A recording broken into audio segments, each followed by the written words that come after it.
انتہائی افسوسناک خبر اپنے ناظرین تک پہنچائیں گے. آپ کو بتائیں کراچی کے علاقے ڈیفنس فیز 6 میں ماں نے 2 بچوں کو تیزدھار آلے سے قتل کر دیا. ملزمہ کو آلہ قتل سمیت گرفتار کر لیا گیا.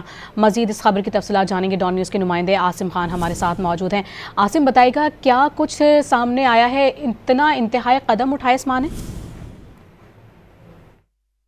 ڈیفنس فیز 6 کا علاقہ ہے جہاں پہ ماں نے 2 بچوں کو گلے پر چھری پھیر کر قتل کر دیا ہے, جس کے بعد پولیس کو اطلاع ملتے ہی پولیس کی ریسکیو ٹیمیں یہاں پہ پہنچی ہیں. بچوں کی لاشوں کو جناح اسپتال منتقل کیا گیا ہے. 4 سالہ بچی ہے اور 7 سالہ بیٹا ہے جس کو قتل کیا گیا ہے ماں کی جانب سے. ماں ادیبہ نامی خاتون کو پولیس نے گرفتار کر کے تھانے منتقل کر دیا ہے. پولیس کا ابتدائی تفتیش میں بتانا ہے کہ ملزمہ ادیبہ کا اپنے شوہر سے بچوں کی سپردگی پر کیس چل رہا تھا, جس کے سلسلے میں گزشتہ رات ان دونوں کی ملاقات بھی ہوئی تھی.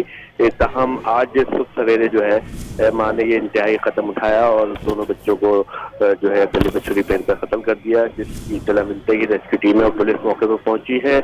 بچوں کی لاشوں کو اس وقت جناح اسپتال منتقل کیا گیا ہے پوسٹ مارٹم کے لیے, جبکہ خاتون کو گرفتار کر کے تھانے منتقل کر دیا گیا. بہت شکریہ عاصم آپ کا.